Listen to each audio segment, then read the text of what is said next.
লোকজন তো পারমিশনের ওপরে নয়, মার্ক হতে পারে, ডেকোরেটেড চেয়ার এগুলো হলেও হতে পারে, আমি জানি না। লোকজনের পারমিশন কি আমরা দিইনি?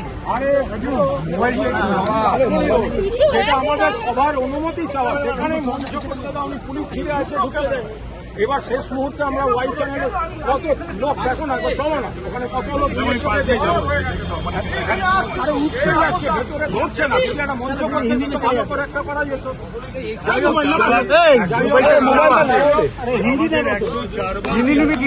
হাইকোর্টে যেতে হয়েছে মঞ্চ বাঁধার জন্য, মিছিলের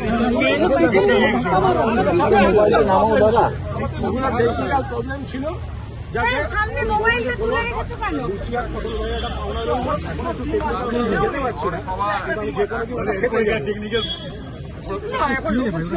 তোমার সঙ্গে আমার যে রিলেশন, এটা তো লোককে বোঝানো মুশকিল যাবে।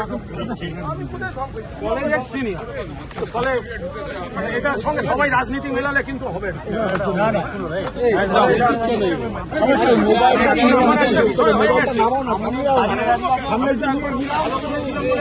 সাসপেন্ড করে দিয়েছে। যাদের কথায় সাসপেন্ড করেছিল তারা অন্য জায়গায় নেচে বেড়াচ্ছে। আমি ঠিক আছে, ঠিক আছে, হিন্দি নেই।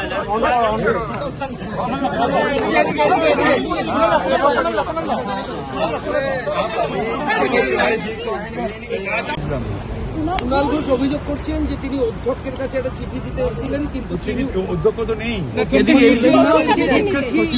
উনি যেহেতু নেই, চিঠি জমা নেওয়া যাবে না। এটা একটা নতুন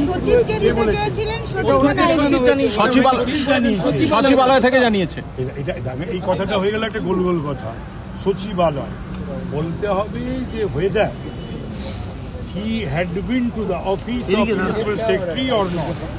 সচিবালয় তো জমা নেয় না, জমা নেয় in absence of speaker. Speaker তো নেই কলকাতায়, আগে আসেন, সুতরাং সেটাই জমা নেবেন সেক্রেটারি।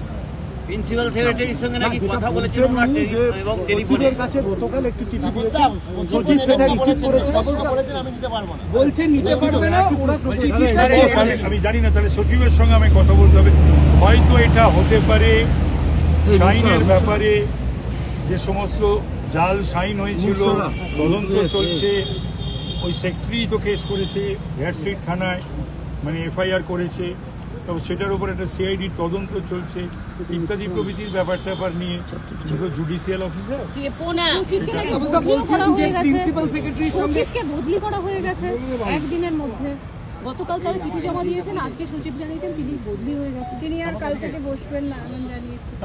সেটা আমি বলতে পারবো না, স্পিকার এলে পরে সেটা বলতে পারবেন এবং আমিও জেনে বলতে পারবো। আমি তো আজকে এসেছিলাম নিজের যেখানে বসি আর কি, আপাতত সেখানে বসলাম, কেউই তো নেই। আরো যেটা দাবি করছেন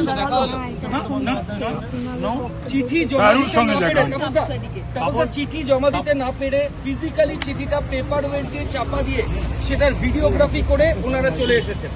মানে অফিসিয়ালি সাবমিট করতে পারেননি, ফিজিক্যালি চিঠিটা দিয়ে এসেছেন, পেপার ওয়েট দিয়ে চাপা দিয়েছেন, ভিডিওগ্রাফি করেছেন। সেগুলো কিছু ব্যাপার নেই তো, যা ওরা করেছে। আইনত যেহেতু মামলা চলছে সেই কারণে আমার মনে হচ্ছে যে একটা মামলা টামলা চলছে, সিআইডি, হ্যান্ড রাইটিং এক্সপার্ট, এই সমস্ত তো হয়েছে না, সেই সব কারণে হয়তো এই যে বলছে যে ইয়ে নেই, সেক্রেটারি নেই। বলছেন যে আগামীকাল থেকে আমি আর নেই, আমার হয়তো বদল হয়ে গেছে। এবং পাশাপাশি কুণাল ঘোষ বললেন যে পার্টিকুলার কোনো চিঠি জমা নেবেন না, এমনটাই নির্দেশ স্পিকারের। স্পিকার কোনো নির্দেশ দিয়ে থাকলে সেটা নিয়ে কোনো আলোচনা করা যায় না, অন্তত আমি করবো। মমতা বন্দ্যোপাধ্যায়ের আজকে যে ধর্ণা, সেখানে অধিকাংশ বিধায়করা এলেন, তো ওখানে যদি চলে যায়, এখানে কুণাল এখানে না থেকে যদি ওখানে চলে যায়, একজন বিধায়ক বাড়ে, অন্তত সেই কাজটা কুণাল করুক। পরাজিত কয়েকজন বিধায়ক আছেন, সাংসদদের দেখা দিল না মমতা বন্দ্যোপাধ্যায় ধর্নায়। কি অবস্থা! হ্যাঁ, সত্যি দুর্ভাগ্যজনক, দুঃখজনক। সেই জন্যে ক্ষমতায় থাকলে না দম্ভ দেখাতে নেই, অহংকার দেখাতে নেই। মমতা ব্যানার্জির অহংকারটা এবার আকাশ ছোঁয়া হয়ে গেছিল, আর দম্ভটা সেটারই পেমেন্ট উনি দিচ্ছেন। থ্যাংক ইউ দাদা, থ্যাংক ইউ দাদা।